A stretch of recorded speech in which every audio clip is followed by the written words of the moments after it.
مولا سبھی اور کیا چاہتا ہے، بس مغفرت کی عطا چاہتا۔ یضل به الا الفاسقین، صدق اللہ مولانا العظیم۔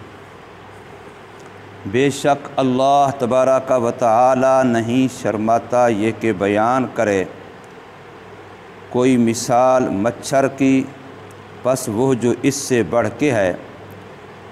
پس لیکن وہ لوگ جو ایمان لائے پس وہ جانتے ہیں کہ بے شک وہ مثال حق اور سچ ہے ان کے رب کی طرف سے،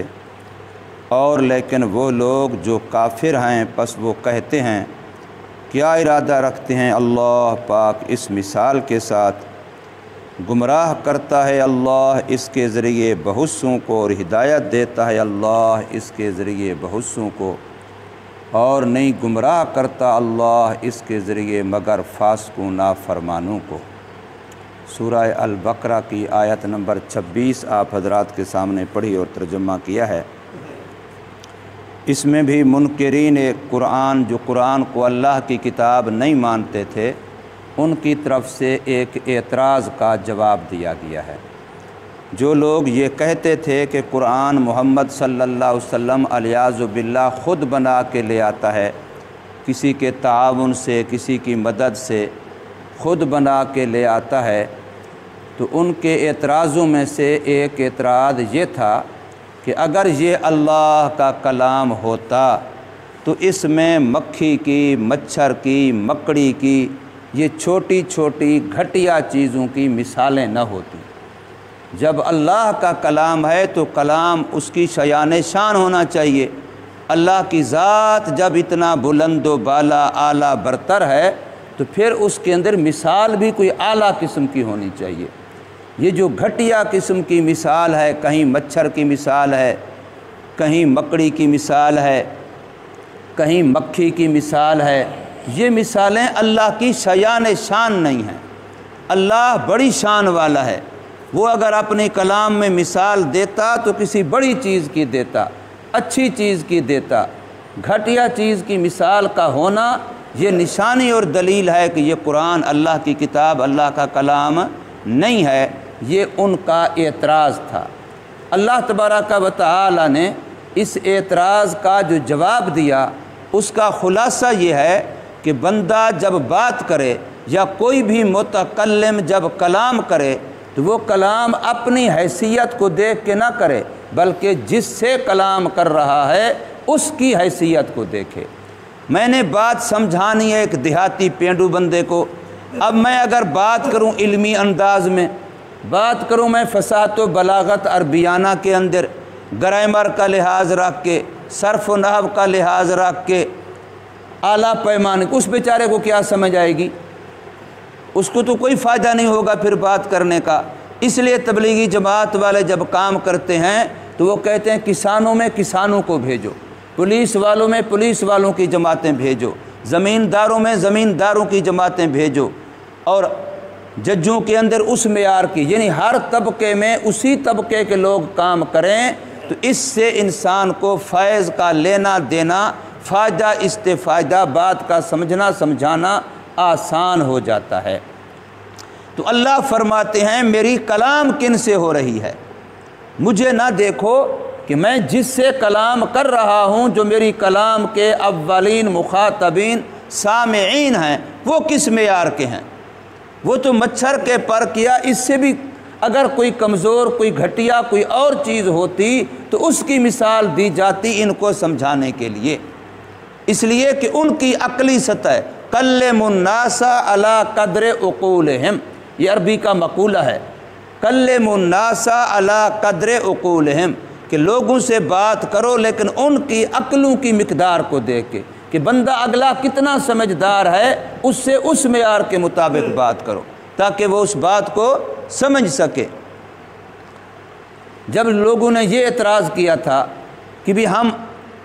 محمد صلی اللہ علیہ وسلم کو نبی نہیں مانتے، یہ تو ہماری طرح کھاتا پیتا ہے، ہماری طرح اس کے بیوی بچے ہیں، اس کی ساری ضرورتیں ہیں، ہمیں سمجھانے کے لیے کوئی فرشتہ آتا، کوئی نیک پاک ہوتا، فرشتے چونکہ پاک ہیں، کوئی اس طرح کا کوئی فرشتہ آتا مقرب خدا کا، پھر ہم اس کی بات مانتے۔ یہ تو ہماری طرح بازار میں جاتا ہے، خرید و فروخت کرتا ہے، سارے کام کاج کرتا ہے، بھوک اس کو بھی لگتی ہے ہمیں بھی لگتی ہے، پیاس اس کو بھی لگتی ہے ہمیں بھی لگتی ہے، بیوی بچے اس کے بھی ہیں، خاندان کنبہ قبیلہ اس کا بھی ہے، تو ہم اس کو کیوں نبی مانیں، اس کو اپنا بڑا کیوں مان لیں؟ تو اس وقت اللہ پاک نے یہ جواب ارشاد فرمایا تھا کہ اگر زمین میں سمجھانا فرشتوں کو ہوتا تو اللہ فرشتہ بھیجتا۔ اب سمجھانا چونکہ انسانوں کو ہے، اس لیے انسان آئے گا۔ الجنس امیل الی الجنس، جنس سے زیادہ اس کی طرف مائل ہوتی ہے، اس سے سمجھ پاتی ہے بات کو۔ تو اس لیے یہاں پر ان لوگوں کے اس اعتراض کا جواب دیا گیا کہ بھی قرآن مجید کے اندر مکھی مچھر مکڑی کی مثال کا ہونا یہ اللہ کی شان کے خلاف نہیں ہے، یہ اس بات کی دلیل نہیں ہے کہ یہ قرآن مجید اللہ کا کلام نہیں۔ اگر اللہ کا کلام ہوتا تو یہ مثالیں نہ ہوتی، یہ تمہارے فہم کی غلطی ہے، تمہاری سمجھ کی غلطی ہے، ورنہ جب سمجھانے والا کسی کو سمجھاتا ہے تو وہ اس کی حیثیت کو دیکھ کے، اس کی علمی حیثیت، عقلی حیثیت، اس کے معاشرتی حیثیت، علاقائی حیثیت کو دیکھ کے اس کے مطابق بات کرتا ہے تاکہ یہ آسانی سے سمجھ جائے۔ اب ایک بندہ بچوں کو سمجھا رہا ہوگا تختہ سیاہ پر، بلیک بورڈ پر، تو وہ اور انداز سے سمجھا رہا ہوگا، پرائمری کی کلاس کو سمجھا رہا ہوگا تو اور انداز ہوگا، ایف اے بی اے کی کلاس کو سمجھا رہا ہوگا تو اور انداز ہوگا۔ یہ نہیں ہے کہ ایف اے بی اے کی کلاس کو سمجھانے والا انداز وہ پرائمری والوں کو اختیار کرے گا تو ان کو تو کچھ سمجھ نہیں آئے گی۔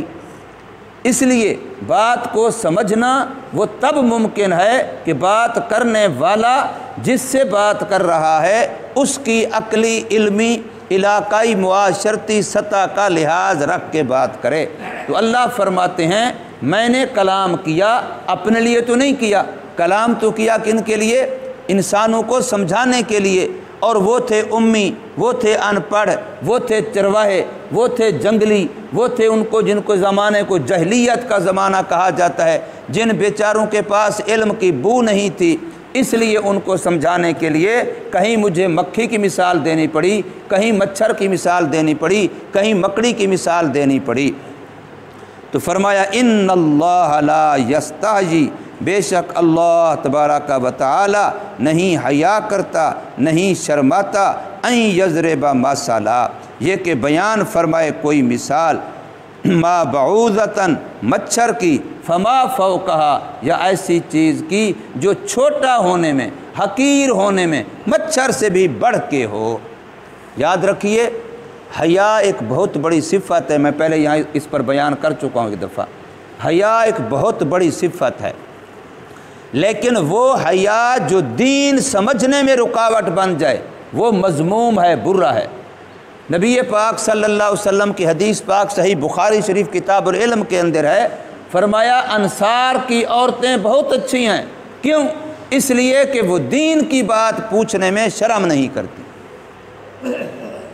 حضرت ام سلمہ رضی اللہ تعالیٰ حضور صلی اللہ علیہ وسلم کی بیوی ہیں، حضور صلی اللہ علیہ وسلم ان کے پاس ہے، ان کے گھر میں ہیں۔ ایک انصار عورت آئی ہے، انصاری عورتوں میں سے، انصار کہتے ہیں جو مدینہ کے اصل باسی تھے، مہاجر تو مکہ سے ہجرت کر کے آئے، تو جو مدینہ کے باشندے مسلمان ہوئے وہ انصار بنے۔ ان کی ایک عورت آئی، وہ حضور صلی اللہ علیہ وسلم سے مسئلہ پوچھنے لگی، یا رسول اللہ صلی اللہ علیہ وسلم، جیسے مرد کو احتلام ہو جاتا ہے اس پر غسل فرض ہوتا ہے، آیا عورت کو اگر ایسا ہو جائے تو اس پر بھی غسل فرض ہوتا ہے؟ اب یہ مسئلہ پوچھ رہی ہے حضور صلی اللہ علیہ وسلم سے عورت، تو حضرت ام سلمہ نے اپنے دوپٹے سے فوراً اپنا منہ چھپا لیا اور کہنے لگی بھلا عجیب بات ہے، تو یہ بھی کوئی باتیں عورتیں پوچھتی ہیں، ایسی بات تو پوچھ رہی ہے، تجھے لحاظ آنا چاہیے، مرد سے ایسی بات پوچھ رہی ہے۔ تو اس نے کہا میرا اللہ دین بیان کرنے میں نہیں شرماتا تو میں دین کی بات پوچھنے میں کیوں شرم کروں؟ حضور صلی اللہ علیہ وسلم اس پر فرمایا کہ انصار کی عورتیں بہترین ہیں، خیر النساء نساء الانصار، عورتوں میں سے انصار کی عورتیں سب سے اچھی ہیں، کیوں؟ اس لیے کہ وہ دین کی بات پوچھنے میں شرم نہیں کرتی۔ تو دین سیکھنے کے لیے جو شرم ہو جائے، وہ جی مجھے نماز آتی تو نہیں ہے لیکن اب سفید داڑھی ہوگی پوچھتے ہوئے شرم آتی ہے، تو شرم آتی ہے تو جب آخرت میں جائے گا وہاں فرشتے لمبا کر لیں گے، پھر شرم نہیں آئے گی۔ اس سے تو بہتر ہے ابھی پوچھ لے، ابھی سیکھ لے، وہاں کی شرمندگی تھوڑی ہوگی۔ باپ دادا سارے انسان موجود ہوں گے، دوست بھی، دشمن بھی، اپنے بھی، بیگانے بھی، وہاں لائے جائے گا، آؤ جی فلانے صاحب یہ دیکھو کھڑا ہے، اتنے سال زندگی گزاری وہاں، مسجد بھی جاتا تھا، بیچارے کو نماز نہیں آتی، تو کتنی شرمندگی ہوگی۔ تو اس سے بہتر ہے کہ دنیا میں بندہ 4 دن دین سیکھ لے۔ دین کے سیکھنے میں کوئی شرم نہیں ہے۔ ہمارے ایک مثال مشہور ہے، شریعت میں کوئی شرم نہیں، شریعت میں کوئی شرم نہیں، شریعت سیکھنے میں، شریعت کی بات پوچھنے میں، شریعت کے اوپر عمل کرنے میں کوئی شرم نہیں ہے۔ بہت سارے بندے بات شریعت پر عمل کرنے میں بھی شرماتے ہیں، داڑھی رکھتے ہوئے مجھے شرم آتی ہے، داڑھی منڈاتے ہوئے شرم نہیں آتی، داڑھی رکھتے مسلمان بیچارے کو شرم آتی ہے۔ تو اس لیے شرم ایک حیا بہت اچھی صفت ہے، اس کے بڑے فضائل ہیں، لیکن حیا کا معنی یہ نہیں ہے کہ حیا کرتے ہوئے بندہ دین نہ سیکھے، حیا کرتے ہوئے بندہ دین پر عمل نہ کرے۔ تو فرمایا فَأَمَّا الَّذِينَ، اب یہ جو اللہ کی بیان کی مثالیں ہوتی ہیں ان کے لیے آگے پھر لوگوں کی 2 قسمیں ہو جاتی ہیں۔ جو ایمان والے ہیں وہ کہتے ہیں کہ یہ مثال میرے اللہ کی طرف سے ہے، یہ مثال حق ہے، اس میں ہمارے لیے بڑے فائدے ہیں، ہمارے لیے عبرت ہے، ہمارے لیے نصیحت ہے، لہٰذا یہ مثال حق ہے، سچ ہے۔ فَأَمَّا الَّذِينَ آمَنُوا، پس لیکن وہ لوگ جو ایمان لائے، فَيَعْلَمُونَ أَنَّهُ الْحَقُّ، پس وہ جانتے ہیں کہ بے شک وہ مثال حق اور سچ ہے، مِن رَبِّهِمْ، ان کے رب کی طرف سے آئی ہے۔ اور دوسری قسم جو لوگ جن کے دلوں میں بیماری ہوتی ہے، کفر ہوتا ہے، شرک ہوتا ہے، ایمان نہیں ہوتا، تو ایسے لوگ فرمایا وَأَمَّا الَّذِينَ كَفَرُوا، اور لیکن وہ لوگ جنہوں نے کفر کیا، فَيَقُولُونَ مَاذَا أَرَادَ اللَّهُ بِهَذَا مَثَلًا، وہ کہتے ہیں کہ ایسی گھٹیا مثالیں دے کہ اللہ کیا چاہتا ہے، اللہ کا کیا ارادہ ہے، اللہ کی کیا مراد ہو سکتی ہے، ایسی مثالیں اللہ نہیں دیتا۔ تو اللہ نے اس کا جواب دیا کہ اللہ کی حکمت اس میں یہ ہے کہ ایسی مثال دیتا ہے کہ آیا وہ اپنے عقل کو معیار بناتے ہیں یا میری طرف نسبت کر کے دیکھتے ہیں۔ چونکہ میرے اللہ نے فرمائی ہمارے عقل میں آئے یا نہ آئے، ہم عقل کا کلمہ نہیں پڑھا، ہم نے عقل کے بندے نہیں ہیں، عقل کے انسان نہیں، ہم تو اپنے اللہ کے ہیں، ہم نے تو اللہ کی ماننی ہے، عقل کی نہیں ماننی۔ عقل تو ہے دین کا خادم، عقل ہے دین کو سمجھنے کے لیے، دین کو پرکھنے کے لیے عقل نہیں ہے۔ فرمایا بہت سارے لوگ جو عقل پرست ہوتے ہیں، یضل بہ کثیرا، اللہ ایسے بہت ساروں کو ان مثالوں کی وجہ سے گمراہ کرتا ہے کہ وہ ان مثالوں کی وجہ سے شریعت کا انکار کر لیتے ہیں، قرآن کا انکار کر لیتے ہیں، اللہ کے کلام کا انکار کر دیتے ہیں، گمراہ ہو جاتے ہیں۔ وَيَهْدِي بِهِ كَثِيرًا، اور بہت سے لوگ جو ان مثالوں پر ایمان لاتے ہیں، ان کو مانتے ہیں، اللہ کی طرف سمجھتے ہیں، ان سے عبرت اور نصیحت حاصل کرتے ہیں، ایسوں کو اللہ ان مثالوں کے ذریعے سے ہدایت دیتا ہے۔ اور فرمایا وَمَا يُضِلُّ بِهِ إِلَّا الْفَاسِقِينَ، اور گمراہ صرف فاسق ہوتے ہیں، جو اللہ کی نافرمانی کے عادی ہوتے ہیں، جو عادی مجرم ہوتے ہیں، وہ اللہ کی نافرمانی کرنے والے، وہ قرآن کی ایسی مثالوں کی وجہ سے گمراہی کا شکار ہو جاتے ہیں۔ ورنہ جو